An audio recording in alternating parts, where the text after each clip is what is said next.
ये मोहब्बतें खाक बसर होती रहेंगी। मोहब्बतें खुदा की इबादत है, जाने अनजाने ये जालिम जमाना क्या जाने। दोस्तों, जालिम जमाना क्या जाने इसका अगला भाग सुनिए। पिछले एपिसोड में हमने आपको बतलाया था कि मित्रों, आप जानते हैं कि कहानियों में उसका एक रुतबा होता है, कब पलटा खा जाए यही एक इसमें दिखाई गई है। कि पिछले धारावाहिक में हमने आपको बतलाया था, यानी कि पिछली कहानी में हमने आपको बतलाया था, उसकी एक लाइन मैं पढ़कर सुना देता हूँ आपको, ताकि आपको याद आ जाए। आए हाय, ऐसी नाजुक कली के नाजुक पाँव को जालिमों ने जंजीरों में जकड़ दिया। शबनम दौड़कर अपने अब्बू के पाँव पकड़ना चाहती थी। शबनम पाँव पकड़ने के लिए अब्बू की तरफ दौड़ी, लेकिन चैन छोटी पड़ गई। जरा सोचिए, जैसे वो अब्बू के पाँव पकड़ने के लिए दौड़ी, चैन छोटी पड़ गई और वो धड़ाम से नीचे गिर गई, वो नाजुक कली। लेकिन चैन छोटी पड़ गई और शबनम वहीं गिर पड़ी, लेकिन किसी ने उस पर रहम नहीं किया। यहाँ तक हमने पिछली कहानी में आपको बतलाया था। अब आगे की कहानी शुरू होती है, जालिम ज़माना क्या जाने। प्रोफेसर, ये लो शांति, आ गया मियाँ मजनू। आज फिर से शबनम के गले मिलकर गीत गा रहे थे। पानी सर से ऊपर हो गया है, इसको इसी कमरे में बंद करके बाहर से ताला लगा दो और 2 दिन तक इसको खाना नहीं देना, तब अकल ठिकाने आ जाएगी। गौरव, हमारी बात तो सुनिए पापा, शबनम हमारे दीदार के बिना मर जाएगी। हम सच कह रहे हैं पापा, हम सच कह रहे हैं। प्रोफेसर साहब चुप रहो, हम कुछ नहीं सुनना चाहते। शांति, केवल एक मटका पानी रख दो बस, और ताला लगाकर चाबी बाहर लटका दो, और खबरदार इसको कुछ खाने को दिया तो इसके ऊपर रहम करने की जरूरत नहीं, आखिरकार हमारी प्रतिष्ठा का सवाल है। शकीला इधर, यानी कि शबनम की अम्मी। शकीला, शबनम ये लो रोटी पड़ी है, खा लेना, हम भेड़ों को लेकर जा रहे हैं। शबनम, अब उदासी के माहौल में हम रोटी खा लें और हमारी जान भूखी रहे। हम उनके दीदार के बिना रोटी तो क्या पानी भी नहीं पिएंगे। शबनम अपनी रोटियां अपनी चटाई के नीचे छुपा देती थी। इसी प्रकार कई दिन गुजर गए और शबनम की हालत दिन ब दिन बिगड़ने लगी। उधर गौरव का भी यही हाल था, उसने भी रोटी खाना बंद कर दिया था। वह अपनी रोटियां के सहारे, मतलब जितनी भी रोटियां उसको मिलती थी, और खिड़की के सहारे कुत्ते को डाल देता था। गौरव के चेहरे पर हल्की हल्की दाढ़ी आने लगी। फिर एक दिन जावेद मियाँ ने अपनी बेगम से कहा, जावेद, शकीला, ओ शकीला जी, आई जी, बोलिए। शबनम के मामू के पास चलते हैं। उन्होंने कहा था कि उन्होंने एक लड़का देखा है जो हमारी सब्बों का हाथ भी मांग रहा था। चलो चलकर उसी लड़के से शबनम का निकाह पक्का कर देते हैं। अब ज़्यादा देर करना ठीक नहीं है। थोड़ी देर में शबनम के मुंह से एक चीख सुनाई दी। उस चीख में एक दर्द छुपा हुआ था। हाय हाय की चीख सुनकर, यानी कि वो शबनम के मुंह से जो चीख निकल रही थी, आय हाय की चीख सुनकर जावेद और शकीला दोनों दौड़े दौड़े शबनम के पास पहुंचे और बोले, दोनों एक साथ बोले, बेटी ये तुम्हारे मुख से हाय कैसी निकली, क्या हुआ, क्या बात है?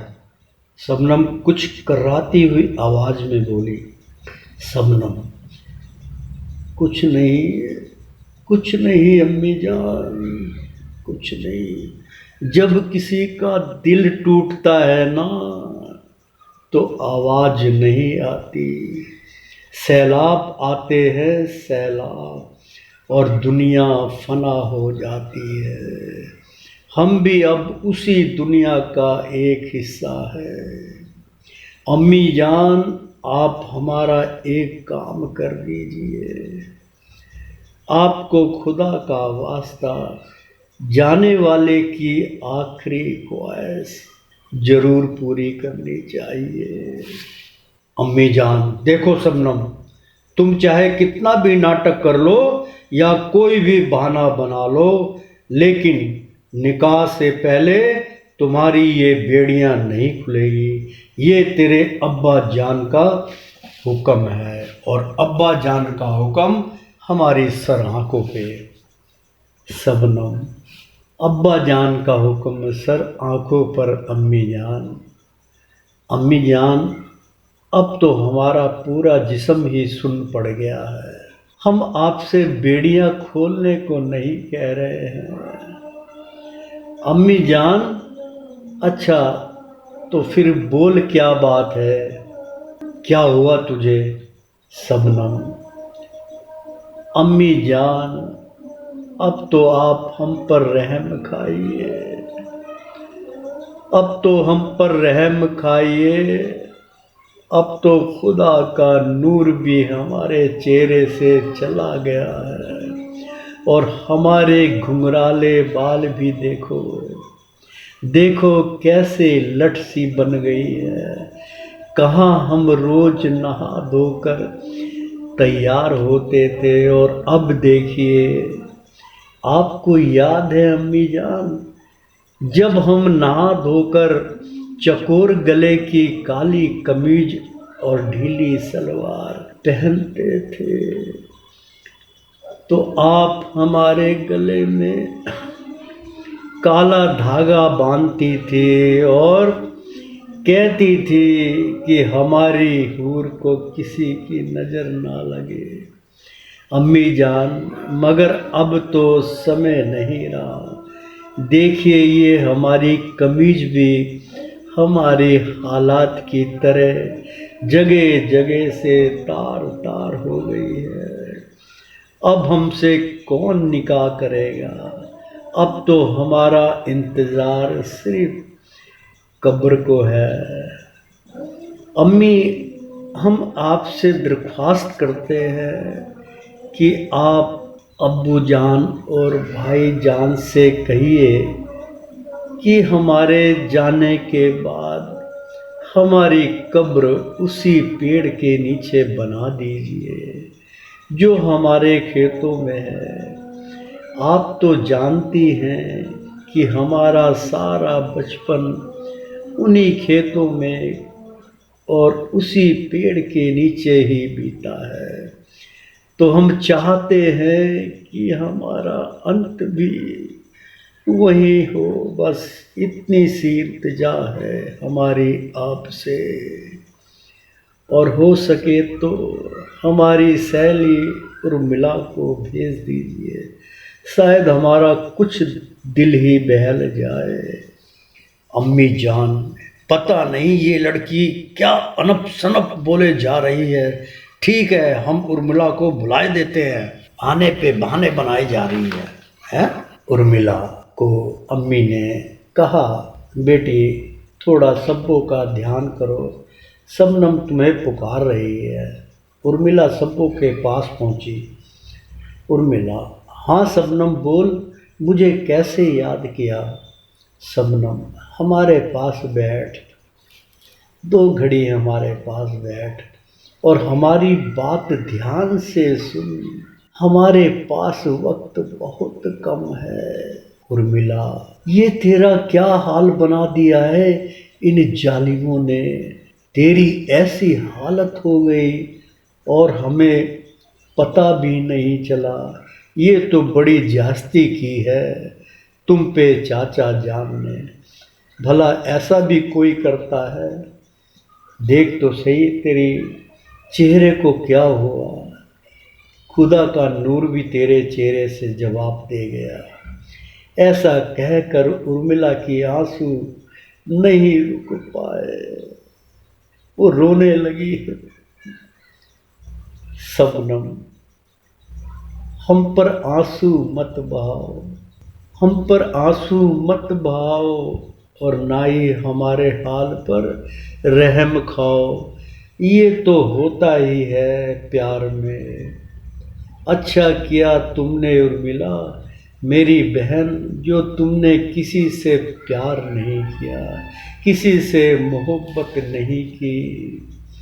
उर्मिला, सच्ची बात तो यह है कि प्यार बड़ी किस्मत वालों को मिलता है। सच्ची बात कह रही हूँ कि प्यार बड़ी किस्मत वालों को मिलता है। हम तो प्यार के किस्से सुना करते थे और भूल जाते थे, मगर आज आपकी आंखों से भी देख लिया।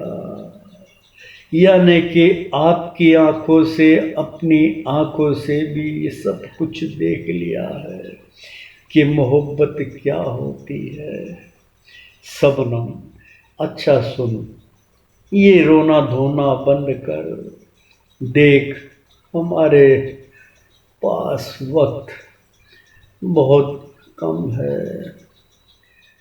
तो शाम को 4 बजे मेरे पास आना।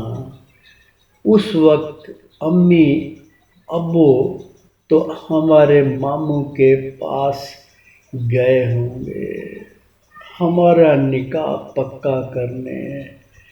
तो वो शाम के 5 बजे से पहले नहीं आएंगे। उर्मिला, अच्छा ठीक है, मैं ठीक 4 बजे तेरे पास आ जाऊंगी। जावेद, अरे सुन बिटिया उर्मिला, हम किसी काम से बाहर जा रहे हैं। शबनम घर पर अकेली है, उसका ध्यान रखना। उर्मिला, जी चाचा जी। शाम को 4 बजे उर्मिला शबनम के पास पहुंची। उर्मिला, हाँ सब्बो बोल, क्या बात है, मुझे क्यों बुलाया है, मेरा तो दिल बैठा जा रहा है। शबनम, उर्मिला सुन, तू मेरी ये बेड़ियां खोल दे। उर्मिला, ना बाबा ना, ये सब मुझसे नहीं होगा। चाचा जी को पता चला तो सोच मेरा क्या हाल होगा। शबनम, सुन रही पगली, ये हमारे बिस्तर को उठा, ये बिस्तर को उठा कर देख। उर्मिला, अरे ये क्या, ये तो कई दिनों की रोटियां जमा है। क्या तूने रोटी खाना बंद कर रखा है? शबनम, उर्मिला, मैंने अपने प्यार की कसम खाई थी कि जब तक मेरी जान गौरव के दीदार नहीं होंगे तब तक हम रोटी तो क्या पानी भी नहीं पिएंगे।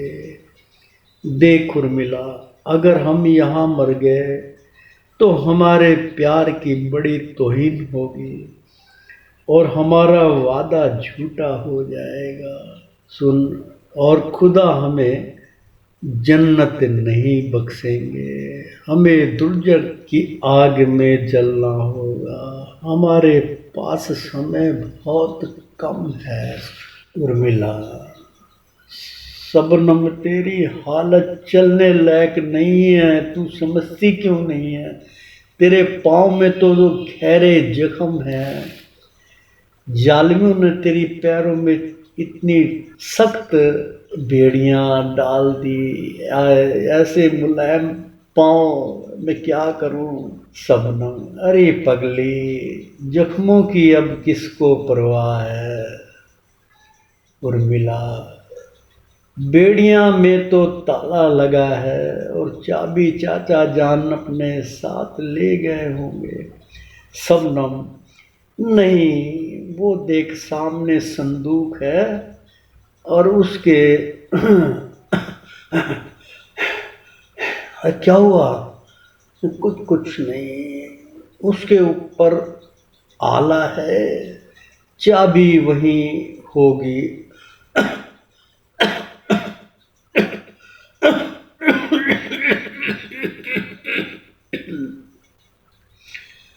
शबनम की पीठ तक थपाती हुई उर्मिला, अरे पगली, एक घूंट पानी तो पी ले, तेरी हालत बिल्कुल नाजुक है।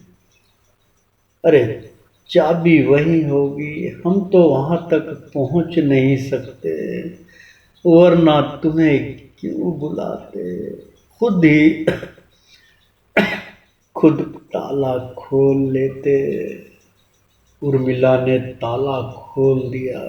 शबनम, उर्मिला, खुदा तुझे सलामत रखे, हमारी बाकी की उम्र भी तुझे लग जाए, बस एक और काम कर दे, अभी हम यहीं हैं, तू गौरव के पास चली जा, वो किसी भी हाल में हो, उसको हमारा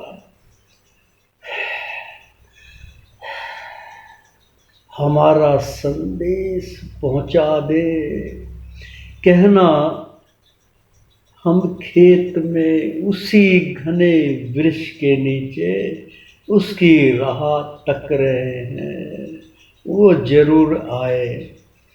उर्मिला गौरव के घर पहुंची। गौरव, उर्मिला दीदी, आप उस दरवाजे के पास वाली खिड़की पर आओ, बोलो क्या बात है।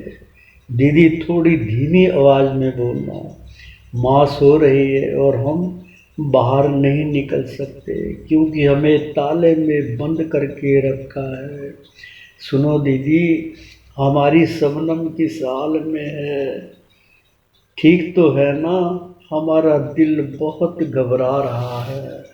उर्मिला धीमे स्वर में, गौरव भैया, कुछ ठीक नहीं है।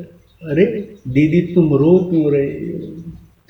मैं शबनम के पास से आ रही हूँ, तुम्हारे लिए संदेशा भेजा है और कहा है कि तुम उसी घने वृक्ष के पास खेतों में आ जाओ, जहाँ तुम रोज मिलते हो, वो तुम्हारी राह देख रही है, उसके पास वक्त बहुत कम है। गौरव, उर्मिला दीदी, हमारे दरवाजे पर एक ताला लगा है, वहीं एक ताखा है, उसी में चाबी होगी, बस तुम ताला खोल दो। मम्मी सो रही है, पापा थोड़ी देर में वापस आने वाले होंगे, जल्दी करो दीदी। उर्मिला धीमे स्वर में बोली। गौरव, मैंने ताला खोल दिया है, तुम थोड़ी देर में आ जाना, अगर मुझे किसी ने देख लिया तो बना बनाया सारा खेल बिगड़ जाएगा। अच्छा भैया, मैं चलती हूँ। उर्मिला शबनम के पास पहुंची। उर्मिला, शबनम, मैं आ गई हूँ। उर्मिला के आंसू निकल रहे थे। लो, यह दुपट्टा सर पर डाल लो, आओ मेरे कंधे पर अपनी बाजू रख लो, मैं तुम्हें कुछ दूर तक छोड़ देती हूँ। शबनम उर्मिला के कंधों पर अपना हाथ रखकर लंगड़ाती हुई असहाय बेसहारा घर से बाहर निकल पड़ी। शबनम कुछ दूर तक चलने के बाद बोली, उर्मिला बहन, अब हम घर की दहलीज पार कर आए हैं, अब हम वापस नहीं जा पाएंगे, अब तुम हमें हमारे हाल पर छोड़ दो और लौट जाओ, हम तुम्हारा यह है सहानता कयामत तक नहीं भूलेंगे। उर्मिला ने उसका हाथ छोड़ दिया। जैसे ही उर्मिला ने उसका हाथ छोड़ा, शबनम लड़खड़ा कर गिर गई और उसके मुख से हाय रब्बा की चीख निकली। उर्मिला ने मुड़कर देखा और चीख चीख कर रोती हुई अपने घर की ओर जाने लगी। उर्मिला की चीख सुनकर गांव के कुछ लोग एक हो गए, इकट्ठा हो गए और शबनम की ऐसी हालत देखकर कहने लगे, हे खुदा रहम बख्श इस मासूम पर। हाय हाय करती हुई कराती हुई आवाज में बोली, हे परवरदिगार, हे परवरदिगार, थोड़ी सी मोहलत और बख्श दे, हम तेरे शुक्रगुजार होंगे, हम तेरा सदका कभी नहीं भूलेंगे। शबनम उठी और थोड़ी दूर तक हिम्मत करके चली, फिर गिर पड़ी। इस तरह से गिरती हुई रेंगती हुई आहिस्ता आहिस्ता खेतों में जाने की कोशिश करती रही। उधर से गौरव भी थोड़ा सा चलता था, कभी काफी कमजोरी के कारण गिर जाता था। फिर अचानक गौरव की नजर शबनम पर पड़ी तो अपनी जान को बेबस देखकर चिल्ला उठा, गौरव ऊंची आवाज में, जान शबनम, हम आ रहे हैं, बस थोड़ा इंतज़ार और करो। हे भगवान, हमने अपनी ज़िंदगी में आपसे कुछ नहीं मांगा, आज हम कुछ मांगते हैं, बस किसी तरह से हमें हमारी शबनम तक पहुंचा दो, हम तेरे एहसानमंद होंगे। दोस्तों, जालिम जमाना क्या जाने का ये पार्ट आज यही समाप्त हुआ। अगली कहानी का लुत्फ़ उठाइएगा क्योंकि कहानी अंत पर जा रही है। हो सकता है कि अगले एपिसोड में हम कहानी का अंत कर दें क्योंकि कहानी बहुत इमोशनल हो चुकी है। मित्रों, आपको कहानी कैसी लग रही है? एपिसोड आपको अच्छे लग रहे हैं? कहानी आपको पसंद आई है? तो कृपया आप कमेंट्स कीजिए, हमारे कमेंट सेक्शन में जाके थोड़ा सा हौसला अफजाई कीजिए।